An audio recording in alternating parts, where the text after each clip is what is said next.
Topic का नाम है, इसको हम कहते हैं सतत विकास। सतत विकास जो है ये क्या होता है, या इसको हम जो है धारणीय विकास के नाम से भी हम इसको जो है जानते हैं। सतत विकास या धारणीय विकास जो है ये क्या होता है, ये बेटा बहुत ही इम्पोर्टेंट टॉपिक है अभी के पॉइंट ऑफ व्यू से भी, और आगे आप कहीं भी जाओगे, कुछ भी करोगे, आर्ट्स लोगे, कॉमर्स लोगे, कुछ भी लोगे, धारणीय विकास, सतत विकास के ऊपर जो है क्वेश्चन एग्ज़ाम में आते आता है। आप कुछ भी कर रहे हो, किसी भी चीज़ की कंपटीशन की प्रैक्टिस कर रहे हो, कुछ भी, इसको आप ज़रा ध्यान से समझिए। इसका मतलब क्या होता है? इसका मतलब ये है कि भाई आपको अगर करंट में, अगर सिंपल बिल्कुल साधारण शब्दों में अगर मैं आपको बताऊं तो इसका एक्चुअल में मीनिंग क्या है? इसका एक्चुअल में मीनिंग ये है कि मेरे भाई आपको जो भी आपकी करंट जनरेशन है, देखो मैं पहले आपको शॉर्ट में बता देता हूँ, फिर मैं इसका हिंदी में मीनिंग लिखूँगा। अगर आपको करंट की जो जनरेशन है, अगर आपको करंट की जनरेशन का विकास करना है तो आप विकास कीजिए, कोई दिक्कत वाली नहीं है। जितना करना है उतना विकास कीजिए करंट की जनरेशन का। करंट की जनरेशन का मतलब अभी हम क्या है, हमारी जनरेशन की बात चल रही है यहाँ पे। तो अभी की करंट की जनरेशन का जितना विकास करना है कीजिए, लेकिन विकास के लिए क्या चाहिए बेटा? विकास के लिए दिक्कत ये है, विकास करने के लिए, एक देश का विकास करने के लिए चाहिए होते हैं संसाधन। संसाधन का मतलब क्या? संसाधन का मतलब होता है रिसोर्सेज चाहिए हमें, ठीक है। अब वो रिसोर्सेज बेटा रिन्यूएबल भी हो सकते हैं या नॉन रिन्यूएबल भी हो सकते हैं, नवीकरणीय भी हो सकते हैं और वो अनवीकरणीय भी हो सकते हैं, कोई से भी हो सकते हैं वो। तो देश का विकास करने के लिए चाहिए संसाधन। तो सतत विकास ये कहता है कि मेरे भाई, अब हमने ये पढ़ा कि भाई जो नवीकरणीय होते हैं, रिन्यूएबल जो होते हैं, चलो ये तो ख़त्म नहीं होंगे, कोई दिक्कत वाली बात नहीं है, इनकी पूर्ति हम कर सकते हैं। लेकिन जो ये हैं, ये तो भाई यूज़ करने पे ख़त्म हो जाएंगे, ये तो यूज़ करने पे ख़त्म हो जाएंगे, इसकी सप्लाई जो है हम नहीं कर सकते। तो ये तो बड़े ख़तरनाक चीज़ है। फिर जैसे मान लो कोयला है, ठीक है, अगर हमने उसका अंधाधुंध यूज़ करा तो भाई वो ख़त्म हो जाएगा। पेट्रोल है, ख़त्म हो जाएगा वो अगर हमने उसका अंधाधुंध यूज़ करा। मतलब हम ही ज़िंदगी के मज़े ले पाएंगे, आने वाली जो जनरेशन आएगी, हमारे जो बच्चे आएंगे, वो मज़े नहीं ले पाएंगे इन सब चीज़ों के। मतलब गाड़ी तो होगी लेकिन उसमें जाने के लिए पेट्रोल नहीं होगा, ठीक है। और कोयले से क्या करते हैं, कई जगह काम आता है, बिजली बनती है, और भी कई जगह उद्योगों में इतना काम आता है, बहुत चीज़ें होती हैं कोयले से। तो सतत विकास ये कहता है कि भाई ये तो बड़ी ख़तरनाक चीज़ हो गई, ये तो प्रॉब्लम एरिया है, ठीक है, ये तो है यही प्रॉब्लम एरिया। और जो ये दूसरे वाला संसाधन है, ठीक है, आप इसको, ये कभी ख़त्म नहीं होंगे, इसकी पूर्ति आप कर सकते हो, लेकिन भाई अगर इसका यूज़ जो है इसकी रीजनरेशन से ज़्यादा हो गया तो प्रॉब्लम एरिया हो जाएगा। मतलब कि अगर हम इसका जो उपयोग है वो इसकी पुनरुत्थान से, पुनरुत्थान का मतलब इनको दोबारा रिक्रिएट होने में जो टाइम लगता है, अगर ये हो जाए तो भाई ये भी फिर प्रॉब्लम एरिया बन जाएगा। मतलब उनको बनने में बहुत ज़्यादा टाइम लग रहा है और हम उसका यूज़ जो है अंधाधुंध कर रहे हैं। तो रिसोर्स कोई भी हो, चाहे वो रिन्यूएबल हो चाहे वो नॉन रिन्यूएबल हो, दोनों ही प्रॉब्लम एरिया है हमारे लिए। तो सतत विकास ये कहता है आपको अगर करंट जनरेशन का अगर विकास करना है कीजिए, कोई दिक्कत वाली बात नहीं है, लेकिन संसाधनों का यूज़ कुछ इस तरीके से कीजिए कि मेरे भाई जो फ्यूचर की जनरेशन है, जो फ्यूचर की जनरेशन आएगी, फ्यूचर की जनरेशन के लिए रिसोर्स जो है ना वो ख़त्म नहीं होने चाहिए। फ्यूचर की जनरेशन के लिए रिसोर्स ख़त्म नहीं होने चाहिए। आप रिसोर्सेज का यूटिलाइजेशन, रिसोर्सेज का यूज़ कुछ इस तरीके से कीजिए कि भविष्य की आने वाली जो पीढ़ी है उनकी आवश्यकताओं को किसी भी तरीके का कोई नुकसान ना हो। अगर आप अभी, चाहे वो रिन्यूएबल हो चाहे वो नॉन रिन्यूएबल हो, अगर आप सभी रिसोर्सेज का अंधाधुंध यूज़ करोगे तो इससे आने वाली जनरेशन के लिए प्रॉब्लम एरिया क्रिएट हो जाएगा। सतत विकास इस बात पे बिल्कुल भी फोकस नहीं करता है। सतत विकास ये कहता है करिए, कोई दिक्कत वाली बात नहीं है, लेकिन संसाधनों को लिमिट में यूज़ कीजिए ताकि फ्यूचर की जनरेशन के लिए भी कुछ संसाधन जो हैं वो बच सकें। इसी चीज़ पे सतत विकास जो है वो बेटा जोर देता है। तो ये जितनी भी बकवास मैंने अभी आपको यहाँ पे बताई है, अगर हम इसको प्रॉपर सिस्टमेटिक वे में अगर हम लिखना चाहें सतत विकास को, तो इसका अर्थ में क्या होगा? इसके अर्थ में हम लिखेंगे कि यह आर्थिक विकास की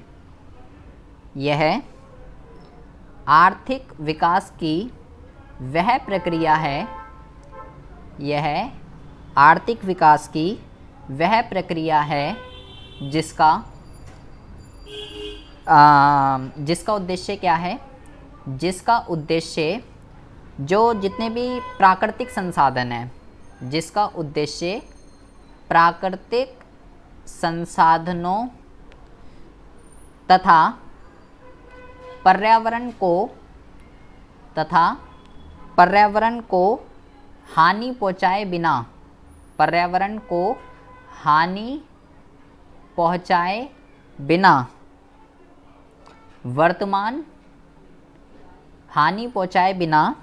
वर्तमान तथा भावी का मतलब होता है फ्यूचर, वर्तमान तथा भावी दोनों पीढ़ी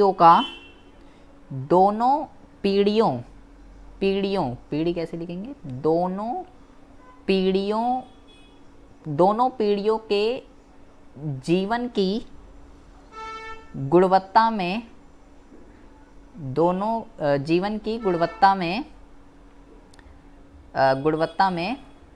वृद्धि करना है।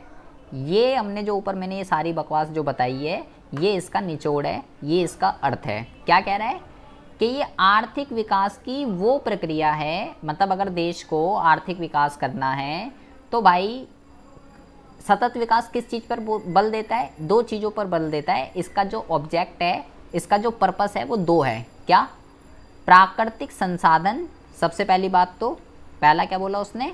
प्राकृतिक संसाधन के एक तो जितने भी नेचुरल रिसोर्सेज हैं, चाहे वो रिन्यूएबल हो या वो नॉन रिन्यूएबल हो, इसका सही तरीके से यूज़ करना। और दूसरा बेटा कह रहा है पर्यावरण को हानि पहुंचाए बिना, मतलब कि अगर आप, चलो ठीक है, अगर आप रिसोर्सेज का सही से यूटिलाइजेशन कर रहे हो, लेकिन आप बेटा पर्यावरण को हानि पहुंचा रहे हो, पर्यावरण को पॉल्यूटेड कर रहे हो, तो वो भी सतत विकास नहीं है। भले ही आप ठीक है संसाधनों को लिमिट में यूज़ कर रहे हो, लेकिन पर्यावरण को हानि पहुंचा रहे हो, तो वो भी सतत विकास नहीं कहलाएगा। दो चीज़ों पे फोकस करता है, ना तो प्रदूषण फैलाओ और प्राकृतिक संसाधनों का सिस्टमेटिक वे में यूज़ कीजिए।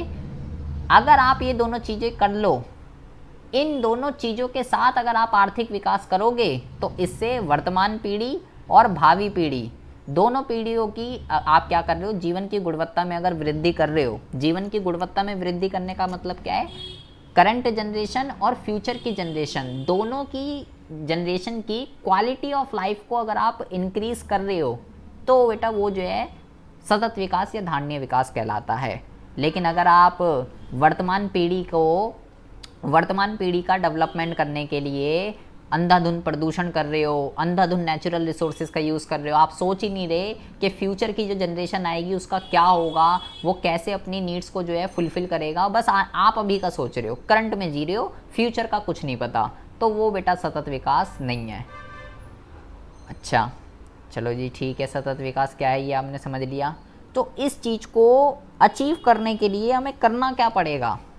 हमें क्या क्या स्ट्रैटेजीज़ जो है, रणनीतियाँ, ये बेटा बहुत इंपॉर्टेंट है, ध्यान से समझेंगे क्योंकि इसके ऊपर एक ही क्वेश्चन आता है। सतत विकास क्या है और सतत विकास को अचीव करने के लिए, मतलब अगर हमें ये चीज़ करनी है कि करंट और फ्यूचर दोनों जनरेशन का विकास हो जाए और ना तो प्रदूषण हो, ना प्राकृतिक संसाधनों का अंधाधुंध यूज़ हो, अगर हमें ये चीज़ प्रैक्टिकली अप्लाई करनी है तो उस चीज़ के लिए हमें क्या करना पड़ेगा? देश को क्या क्या स्ट्रैटेजीज़ को जो है अडॉप्ट करना पड़ेगा, वो जो है हम यहाँ पे पढ़ने वाले हैं।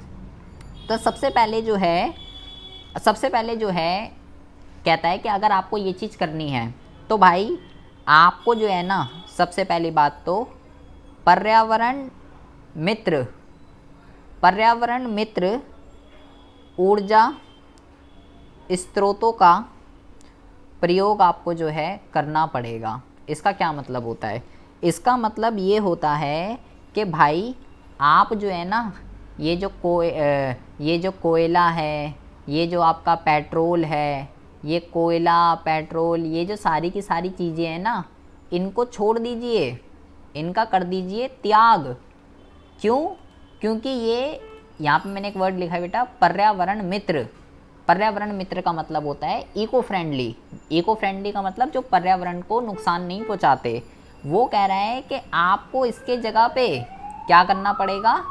आप इसकी जगह पे एलपीजी और सीएनजी, ठीक है, एलपीजी और सीएनजी, इन दोनों का जो है आप यूज़ कीजिए, क्योंकि ये जो हैं ये बेटा इको फ्रेंडली होते हैं।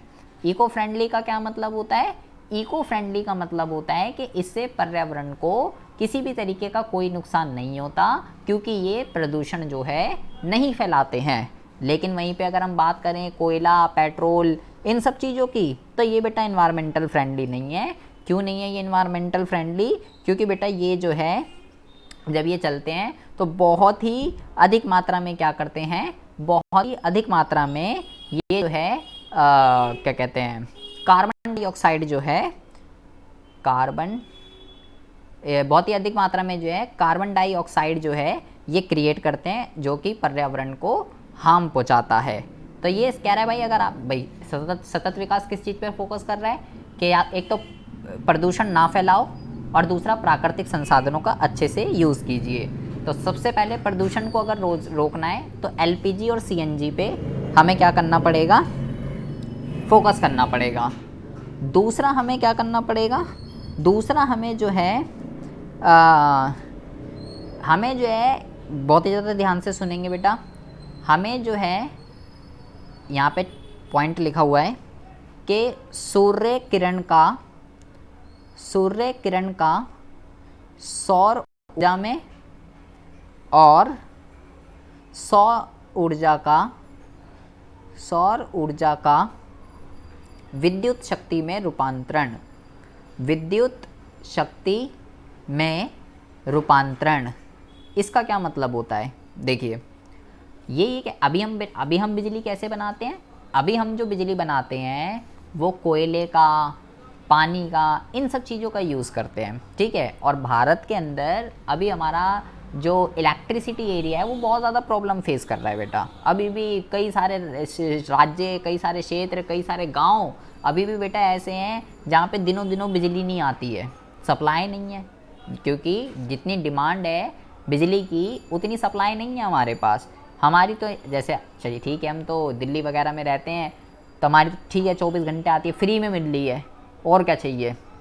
लेकिन अभी भी बेटा कई गांव वगैरह में आप जाओगे तो वहाँ पे घंटों घंटों बिजली नहीं आती, या कोई तो ऐसा होता है पूरे दिन दिन बिजली नहीं आ रही है। तो ऐसा क्यों हो रहा है? क्योंकि डिमांड इतनी है, वहाँ सप्लाई नहीं हो पा रही है। और ऐसा क्यों हो रहा है? क्योंकि अभी हम बिजली किससे बना रहे हैं? कोयला वगैरह इन सब से।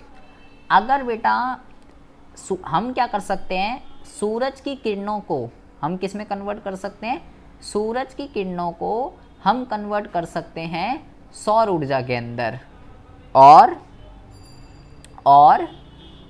सौर ऊर्जा को किस में कन्वर्ट कर सकते हैं?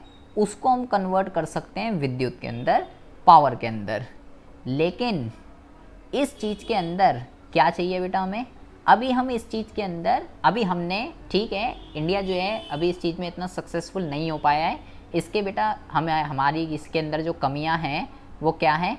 सबसे पहली बात तो तकनीक का अभाव है, हमारे पास तकनीक का अभाव है, ठीक है। सबसे पहली बात तो टेक्नोलॉजी की दिक्कत है, और ज्ञान का अभाव है, लैक ऑफ नॉलेज, ठीक है, lack of knowledge, lack of technology and संसाधनों का भी हमारे पास अभी अभाव है, ठीक है।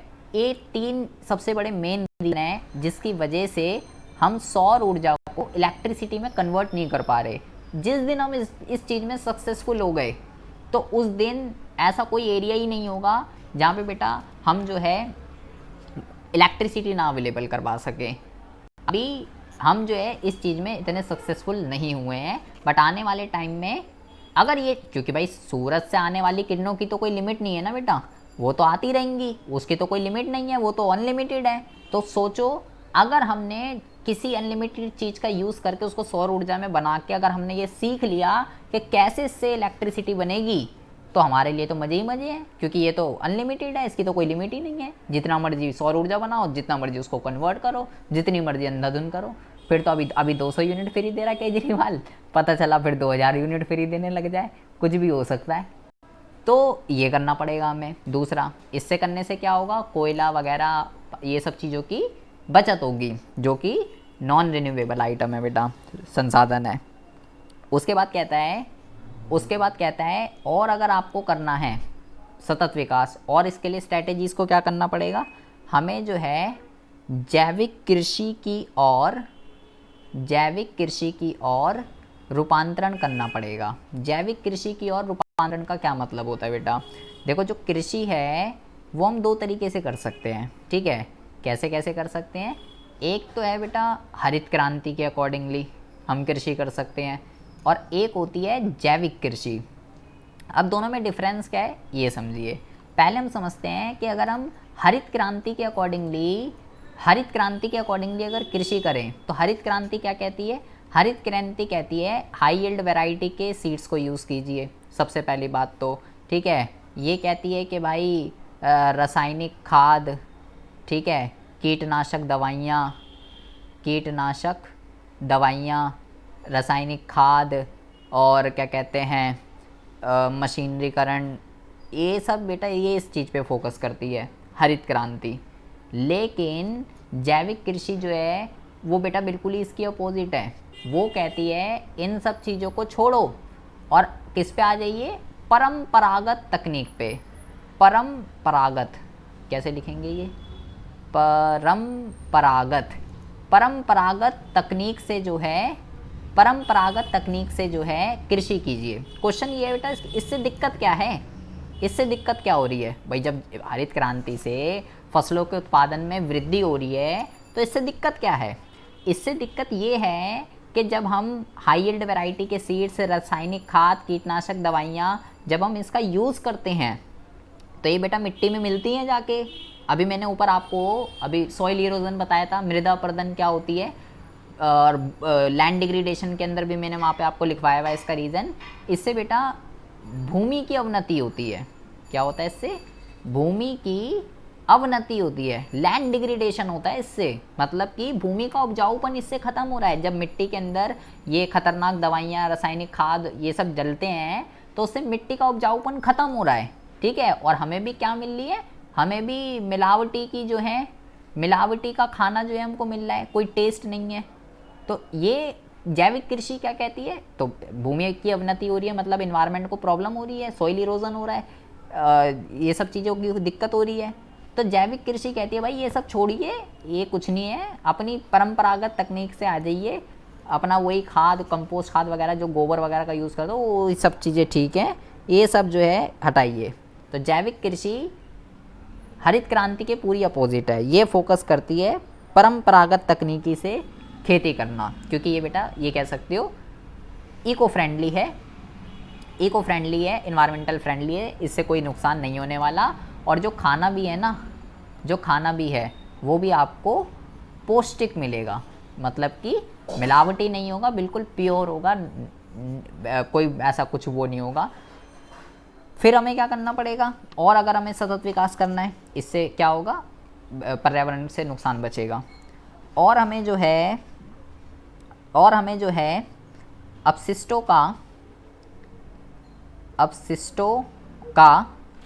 पुनर्चक्रण, इसका क्या मतलब होता है, अपशिष्टों का पुनर्चक्रण का मतलब ये होता है कि अभी हमने ऊपर बात कर रहे थे कि भाई अगर हम वेस्ट जो हैं उसकी अब्जॉर्प्शन कैपेसिटी से ज़्यादा कर दें तो भाई संकट में आ जाएगा पर्यावरण। और हम तो अब मानव जो है अपनी क्रियाओं से अंधाधुंध जो है वेस्ट फैलाए जा रहा है तो, और जिससे प्रदूषण हो रहा है। इससे क्या हो रहा है, इससे प्रदूषण ही हो रहा है, जगह जगह कूड़ा करकट फैला हुआ है। तो भाई हमें करना क्या पड़ेगा, हमें जो है हमें जो है कुछ बेटा ऐसा सिस्टम जो है, कुछ ऐसा सिस्टम क्रिएट करना पड़ेगा कि हम इस वेस्ट को रिसाइकल कुछ करके, हम इसको रिसाइकल करके इसकी जो है खाद बनाएं और इसको जो है जैविक कृषि के अंदर यूज़ करें। और इस चीज़ पे आजकल जो है बहुत ज़्यादा जोर दिया जा रहा है। जैसे कि हमारे इधर आता है, जब कूड़ा वाला आता है, अगर जो गाड़ी आती है जो MCD वाली, तो आजकल क्या चल रहा है, उसमें 2-2 कूड़ेदान बना दिए, एक है ग्रीन वाला, एक है ब्लू वाला। तो कहता है जी गीला कूड़ा इसमें डालें, सूखा कूड़ा इसमें डालें, ऐसे कहता है। और फिर वो बताता है कि हम सूखे कूड़े से ये कर सकते हैं, इसको हम खाद बना सकते हैं, वो खुद बताता है, अनाउंसमेंट करता हुआ जाता है जो गाड़ी आती है। तो आजकल सरकार इसके खिलाफ बहुत ज़्यादा जो है स्ट्रिक्ट हो रही है, और जहाँ पे हम कूड़ा वगैरह डालते हैं वहाँ भी मशीनें वगैरह लग रही हैं जो कूड़े को रिसाइकल करके कुछ ना कुछ उसका जो है यूज़ करे। जैसे किसानों की एक पहले बहुत ज़्यादा प्रॉब्लम थी पराली की। पराली क्या होती है, पराली जब फसल वगैरह कटती है तो पराली निकलती है उसमें से। किसान पहले क्या होता था, उसको जलाते थे पराली को, तो पराली जब जलती थी तो बहुत धुआं हो जाता था। अभी की भी बात है बेटा ये, जैसे जब हरियाणा, पंजाब, ये सब जब यहाँ पे पराली जलती है तो ऐसा लगता है कि जैसे कोहरा हो रहा है बहुत ज़्यादा, लेकिन वो कोहरा नहीं होता, वो धुआं होता है। और जब वो धुआं होता है तो उससे हमें सांस लेने में दिक्कत होती है। तो उसका भी इलाज निकाला केजरीवाल ने कि भाई ये तो दिक्कत है, ये तो इससे एनवायरनमेंट पॉल्यूटेड हो रहा है, अब इसको पराली से फिर कुछ ना कुछ करो। उसने करा उसको कि भाई अब इसको खेतों में इसको रिसाइकल करके हो जाएगा इसका काम। तो ये सब क्या है, वेस्ट को रिसाइकल करके उसकी कंपोस्ट खाद वगैरह करके जैविक कृषि के अंदर इसका यूज़ करना। तो ये आपको करना पड़ेगा, इससे एनवायरनमेंट को बहुत ही ज़्यादा जो है फ़ायदा होने वाला है। प्लस आपको जो है यातायात के सार्वजनिक साधन, इसका क्या मतलब है, इसका मतलब ये है कि भाई जैसे कि आप जानते हैं के अंदर बेटा आजकल तो हर बंदे के पास बेटा अपना एक व्हीकल है, और अब अपना व्हीकल है तो चलेगा, चलने के लिए पेट्रोल चाहिए, चलेगा तो फिर पॉल्यूशन करेगा, वायु प्रदूषण भी करेगा, ध्वनि प्रदूषण भी करेगा और पेट्रोल भी ख़त्म करेगा।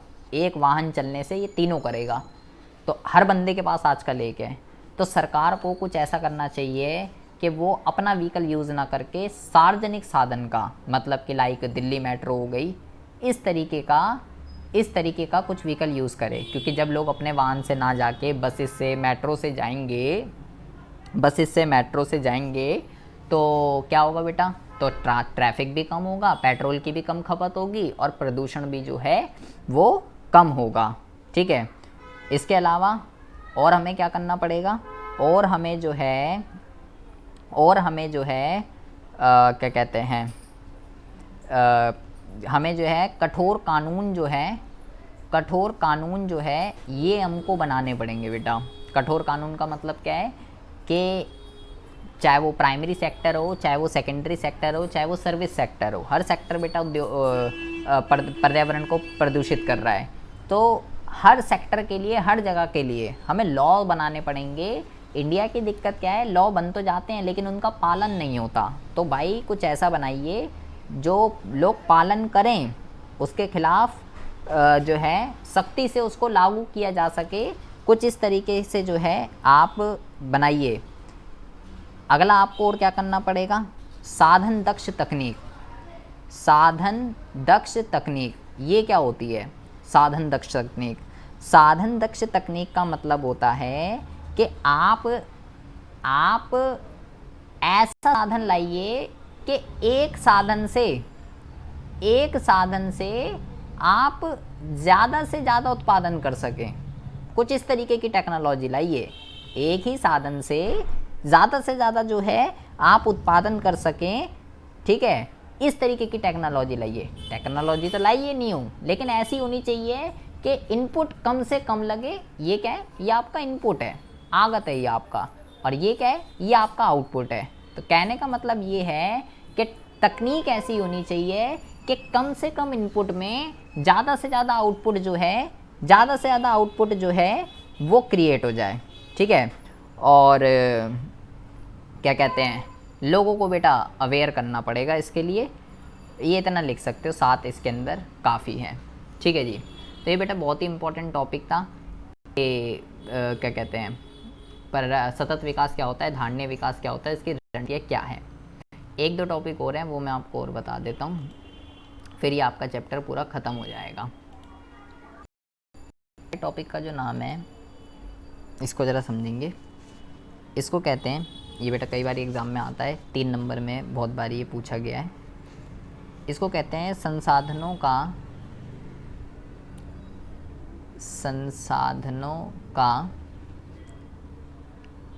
अत्यधिक उपयोग, संसाधनों का अत्यधिक उपयोग और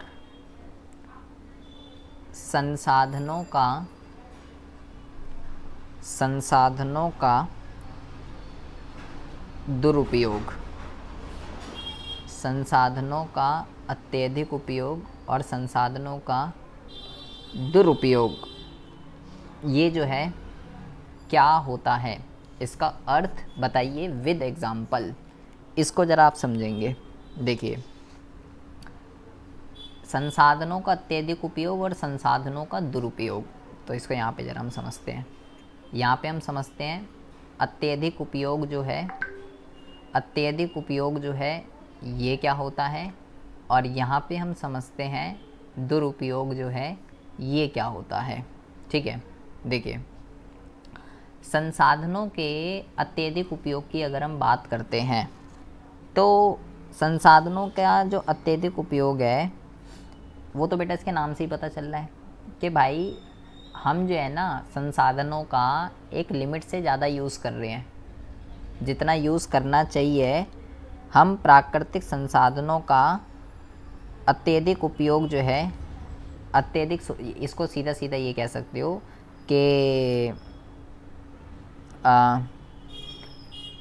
आर्थिक विकास के लिए, आर्थिक विकास के लिए, आर्थिक विकास के लिए प्राकृतिक संसाधनों का, प्राकृतिक संसाधनों का अत्यधिक शोषण करना, अत्यधिक शोषण करना, अत्यधिक शोषण करना क्या कहलाता है, संसाधनों का अत्यधिक उपयोग कहलाता है। ठीक है। जैसे कि लाइक इसका एग्जाम्पल लिख सकते हो, लाइक वनों का अंधाधुन, वनों का अंधाधुन कटाव इसका एग्जाम्पल है।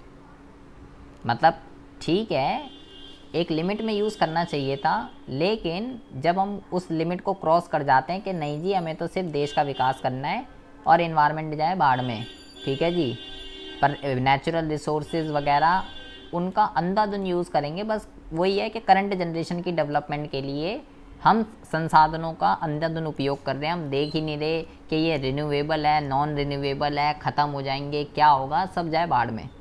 मुझे आर्थिक विकास करना है बस। वहीं पे अगर हम बात करते हैं इसके दुरुपयोग की, दुरुपयोग का मतलब होता है कि भाई जो संसाधन जिस चीज़ के लिए बना ही नहीं है, आप उसको उस चीज़ के लिए यूज़ कर रहे हो। दुरुपयोग का मतलब होता है संसाधनों का गलत प्रयोग। संसाधनों, इसके नाम से ही पता चल रहा है भाई, दुरुपयोग का मतलब गलत प्रयोग।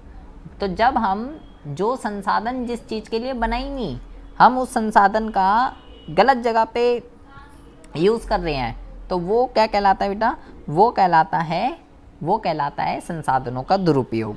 अब जैसे कि इसका एग्जाम्पल क्या है, इसका एग्जाम्पल है जैसे लकड़ी है, जैसे कि लकड़ी है।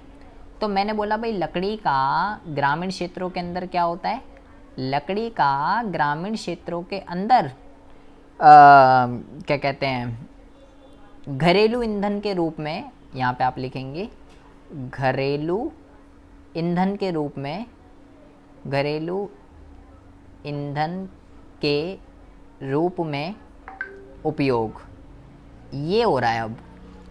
कि भाई वो तो अपना रोटी वगैरह बनाने के लिए चूल्हा जलाते हैं। अब भाई वो उपले ले, लकड़ी ले, और अंदर जैसे जैसे जनरेशन पॉपुलेशन बढ़ रही है बेटा, वैसे वैसे इन सब चीज़ों की डिमांड भी बढ़ती जा रही है। तो लकड़ी खाना बनाने के लिए थोड़ी ना यूज़ होती है। लकड़ी को किसने बोला है कि जला के और इससे जो है अपनी चूल्हा जलाइए और रोटी बनाइए? ये गलत है, वो उस चीज़ के लिए थोड़ी है बेटा। वो तो भैया पेड़ों से काट के आप जो है लकड़ी का यूज़ कर रहे हो, तो ये गलत है। ये संसाधनों का जो है, ये संसाधनों का दुरुपयोग हो रहा है, ठीक है। इसी तरीके से जैसे कि और भी बेटा, और भी लकड़ी के और बहुत सारे एग्जाम्पल हैं। जैसे कि लाइक जब कोई मर जाता है तो क्या होता है, तो उसको जला देते हैं, ठीक है। तो जलाने के लिए लकड़ी चाहिए होती है बेटा। लकड़ी कहाँ से आती है? लकड़ी पेड़ों से ही आती है। तो एक दिन में कितना बंदा मरता होगा, ठीक है। और जब एक बंदा जब मरता है तो भाई कम से कम ये समझ लो अच्छी तरीके से उसको जलने के लिए 2 पेड़ चाहिए, कम से कम 2 पेड़ की लकड़ी, 2 नहीं तो बड़ा पूरा एक पेड़ चाहिए उसको जलाने के लिए। तो भाई ये तो अंदर रोज़ कितने लोग मरते होंगे, रोज़ कितने पेड़ कटने हैं यानी कि। तो इसी चीज़ को ख़त्म करने के लिए बेटा कि ये तो भाई गलत हो रहा है, ऐसे तो एक टाइम ऐसा आएगा, ऐसे अंधाधुंध कटाव होगा, लकड़ियाँ ख़त्म ही हो जाएंगी, ठीक है। तो इसी चीज़ को ठीक करने के लिए अब बेटा इलेक्ट्रिसिटी वाला वो आ रहा है। अब लोगों को जलाया नहीं जाता है, सीधा इलेक्ट्रिसिटी वाला एक वो सिस्टम चल रहा है आजकल, उसमें करो 1 मिनट में काम तमाम हो जाता है। तो वो बढ़िया चीज़ है, लकड़ी बचेगी उससे। तो इसको कहते हैं संसाधनों का गलत प्रयोग। भाई वो चीज़ उस चीज़ के लिए थोड़ी बनी है, आप उसको उस चीज़ के लिए यूज़ कर रहे हो।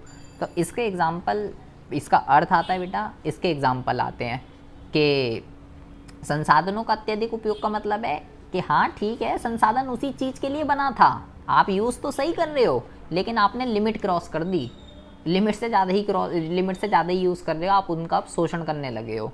तो जैसे कि वनों का अंधाधुंध कटाव। और दुरुपयोग का मतलब क्या होता है कि वो संसाधन उसके लिए बना ही नहीं है और आप उसका वहाँ पे यूज़ कर रहे हो। जैसे लकड़ी का ग्रामीण क्षेत्रों के अंदर रोटी बनाना, इन सब चीज़ों के लिए यूज़ होता है, ठीक है। या और भी लिख सकते हो बेटा इसके अंदर, और भी इसके अंदर लिख सकते हो कि जो नदियाँ होती हैं, नदियाँ का उद्योग क्या करते हैं? उद्योग जो है नदियों को बेटा कूड़ा घर समझ रखा है उन्होंने। उद्योगों द्वारा फेंका गया कूड़ा करकट, ये लिख सकते हो। उनके लिए डस्टबिन क्या है? उनके लिए डस्टबिन ये है नदियाँ। सारा कूड़ा करकट जो भी निकलता है, जितना भी वेस्ट निकलता है, अपशिष्ट जितना भी निकलता है, सब नदियों में फेंक देते हैं। तो क्या है? गलत यूज़ हो रहा है। तो इसके एग्ज़ाम्पल ये लिख सकते हो, इसके एग्ज़ाम्पल ये लिख सकते हो। अच्छा जी, ठीक है, ये बेटा एग्ज़ाम में पूछा जाता है, इम्पॉर्टेंट है।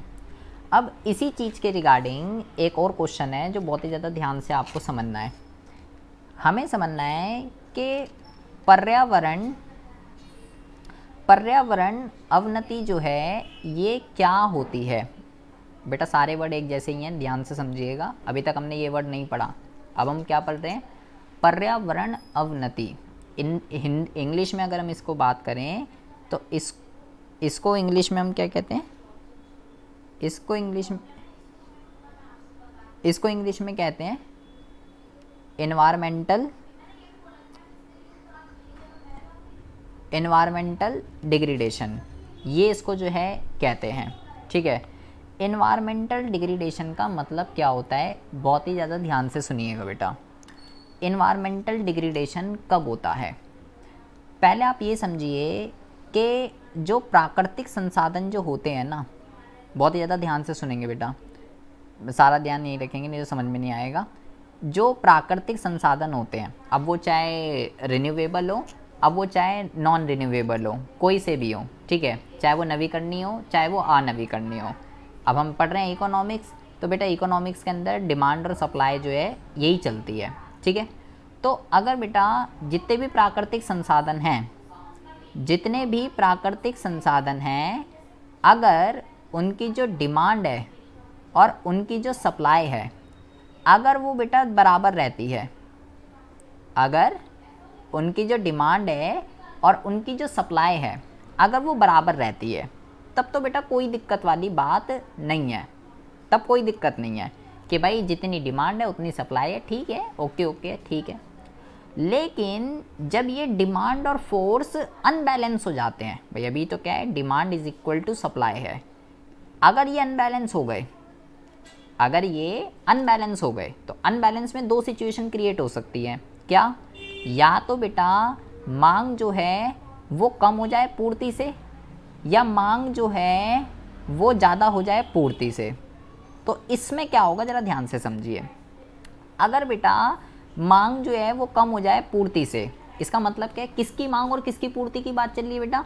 प्राकृतिक संसाधनों की मांग और प्राकृतिक संसाधनों की पूर्ति की बात चल रही है, नेचुरल रिसोर्सेज की बात चल रही है बेटा। तो अगर ये सिचुएशन क्रिएट हो जाए, मतलब कि हमारे पास नेचुरल रिसोर्सेज बहुत सारे हैं लेकिन उनकी कोई डिमांड नहीं कर रहा, मतलब कि इससे भी बेटर पोजीशन कौन सी है, ये तो बहुत अच्छी बात है। ये क्या है? ये तो बहुत अच्छी बात है। पहले के टाइम में हम यहाँ पे थे बेटा, पहले के टाइम पे हम यहाँ पे थे कि हमारे पास नेचुरल रिसोर्सेज बहुत थे और डिमांड जो है उसकी नहीं थी। क्यों था ऐसा? ये तो बहुत अच्छी बात है। सबसे पहली बात तो मैं लिख देता हूँ, पहले के समय में यही था।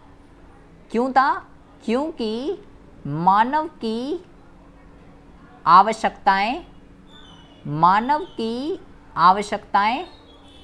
इतनी नहीं थी। तीसरा, ना ही औद्योगिकरण था। औद्योगिकरण का मतलब क्या होता है बेटा? नए नए उद्योगों का खुलना औद्योगिकरण कहलाता है। हम तो यूज़ करते ही करते हैं, और जो उद्योग खुलते हैं वो भी जो है बेटा नेचुरल रिसोर्सेज का यूज़ करते हैं, ठीक है। तो पहले सब वो बढ़िया था, पहले के समय में सप्लाई बहुत ज़्यादा थी नेचुरल रिसोर्सेज की और डिमांड जो है वो बहुत ही कम थी। बहुत ही बढ़िया सिचुएशन में थे, पर्यावरण को कोई नुकसान नहीं हो रहा था, ह्यूमन की जो नीड्स है वो भी इतनी ज़्यादा नहीं थी, और ना ही औद्योगिकरण था। तो उद्योग वगैरह भी नेचुरल रिसोर्सेज का जो है इतना यूज़ जो है वो नहीं कर रहे थे बेटा। लेकिन अब क्या हुआ? अब बेटा ये हो गया, ये जो प्रॉब्लम ये जो क्रिएट हुई ना, डिमांड जो है, किसकी डिमांड की बात चल रही है बेटा? नेचुरल रिसोर्सेज की बात चल रही है। यहाँ पे ये ध्यान रखिएगा, कहीं आप सोचो किसकी डिमांड सप्लाई की बात चल रही है, नेचुरल रिसोर्सेज की। अब जब से नेचुरल रिसोर्सेज की डिमांड ज़्यादा हो गई है नेचुरल रिसोर्सेज की पूर्ति से, तब से क्या हुआ, इसी सिचुएशन को हम क्या कहते हैं? इसी सिचुएशन को हम जो है बेटा पर्यावरण अवनति के नाम से जानते हैं। इसी सिचुएशन को हम क्या कहते हैं? इसी सिचुएशन को हम इन्वायरमेंटल डिग्रेडेशन के नाम से जानते हैं। जब प्राकृतिक संसाधनों की मांग ग्रेटर देन हो जाती है प्राकृतिक संसाधनों की पूर्ति से, it's called environmental degradation. Why? ये क्यों हैपन हो रहा है बेटा? इसका रीज़न क्या है, कारण क्या है इसके कारण है बेटा, सबसे पहला और जो इसका सबसे बड़ा कारण है वो है औद्योगिकरण। क्या है इसका कारण? इसका जो सबसे बड़ा कारण है वो है औद्योगिकरण। औद्योगिकरण इसका कारण है, ठीक है। औद्योगिकरण का मतलब क्या होता है? नए नए उद्योगों का खुलना औद्योगिकरण कहलाता है। तो बेटा जब नए नए उद्योग खुलेंगे तो उद्योगों को खुलने के लिए बेटा रिसोर्स चाहिए, संसाधन चाहिए। जब से संसाधन ही नहीं होंगे तो उत्पादन कहाँ से होगा? कच्चा माल, हवा, पानी, मिट्टी, वह हर चीज़ चाहिए होती है, जगह हर चीज़ चाहिए होती है उद्योगों को खुलते हैं जब। तो नए नए उद्योग जितने ज़्यादा से ज़्यादा खुलेंगे उतने प्राकृतिक संसाधनों की डिमांड बढ़ती रहेगी। तो जब से औद्योगिकरण हुआ, औद्योगिकरण लिख सकते हो, शहरीकरण लिख सकते हो। औद्योगिकरण के कारण शहरीकरण हुआ, लोग गांव से शहरों की तरफ प्रस्थान करा, जगह चाहिए रहने के लिए। और क्या कहते हैं, और यहाँ पे लिख सकते हो आप बेटा, क्या कहते हैं, जनसंख्या विस्फोटक लिख सकते हो, या जनसंख्या में तीव्र वृद्धि लिख सकते हो। जब से ये सब हो रहे हैं, इन सब रीज़न की वजह से क्या हो रहा है बेटा, मैं यहाँ पे लिख देता हूँ, जनसंख्या विस्फोटक लिख दीजिए, ठीक है, शहरीकरण लिख दीजिए, औद्योगिकरण लिख दीजिए, और क्या कहते हैं, निर्धनता लिख दीजिए, क्योंकि जब गरीबी होती है तो सिंपल सी बात है बेटा, अगर गरीब होगी तो अपनी बेसिक नीड्स को पूरा नहीं कर पाएगा, और वही फिर वो और अत्यधिक लकड़ी उपले वगैरह ये सब जो है क्या करेगा, पेड़ों का अंधाधुंध कटाव करेगा और प्राकृतिक संसाधनों का जो है शोषण करेगा। सिंपल सी बात है। और औद्योगिकरण के कारण, शहरीकरण के कारण, बढ़ती हुई जनसंख्या के कारण, निर्धनता के कारण, और क्या कहते हैं, जब से कीटनाशक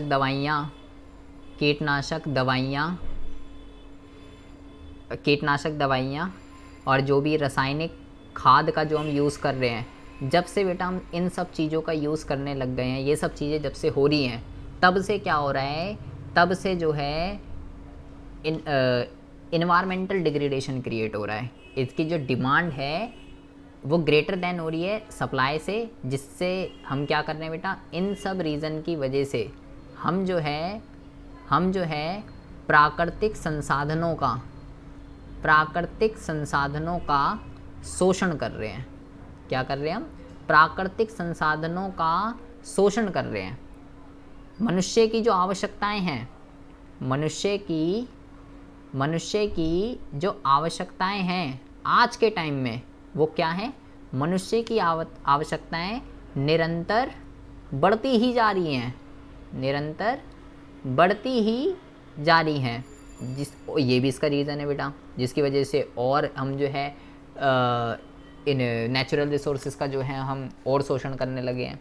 तो इसका बेटा क्वेश्चन क्या आता है एग्ज़ाम के अंदर, ये डिमांड और सप्लाई के ऊपर ही क्वेश्चन आता है बेटा, कि जब तक प्राकृतिक संसाधनों की मांग और पूर्ति जब तक बराबर है या कम है तब तक तो ठीक है, लेकिन जब प्राकृतिक संसाधनों की मांग ग्रेटर देन हो जाती है पूर्ति से, तो जो है पर्यावरण अवनति होती है, इन्वायरमेंटल डिग्रेडेशन होता है। इस चीज़ को समझाइए। इसको कहते हैं, इस टॉपिक को कहते हैं मांग पूर्ति का प्रतिलोम। इस टॉपिक का ये नाम है, मांग पूर्ति का प्रतिलोम। तो यहाँ पे आपको क्या समझाना है? यहाँ पे आपको ये समझाना है कि भाई जब प्राकृतिक संसाधनों की मांग कम होती है पूर्ति से, तब तो बहुत अच्छी बात है, बहुत ही अच्छी सिचुएशन है। पहले के टाइम पे ऐसे ही था, मानव की आवश्यकताएं इतनी नहीं थी, औद्योगिकरण नहीं था, और मानव जो है वो क्या कहते हैं, प्राकृतिक संसाधनों का शोषण नहीं करता था, सब कुछ बढ़िया था। लेकिन जब से औद्योगिकरण हुआ, शहरीकरण हुआ, जनसंख्या में तीव्र वृद्धि हो रही है, व्यापक निर्धनता है, कीटनाशक दवाइयाँ, रासायनिक खाद, यातायात, इन सब चीज़ों के कारण नेचुरल रिसोर्सेज की जो डिमांड है वो ग्रेटर देन हो चुकी है इसकी पूर्ति से। इसी चीज़ को पर्यावरण अवनति के नाम से जाना जाता है, और यही जो है मांग पूर्ति का प्रतिलोमन कहलाता है। ये दोनों सिचुएशन ओके है, ये तो सबसे बेस्ट है। ये खतरनाक सिचुएशन है, ये भी गलत सिचुएशन है कि भाई जितना है वो सबका यूज़ कर रहे हैं, ये भी ठीक नहीं है बेटा, ये होना चाहिए था। ये और ये दोनों सिचुएशन सबसे ख़तरनाक ये है, ठीक है। ये क्या है? ये तो डेंजर है, ये तो डेंजर की सिचुएशन है। इसी को ही इन्वायरमेंटल डिग्रेडेशन कहते हैं।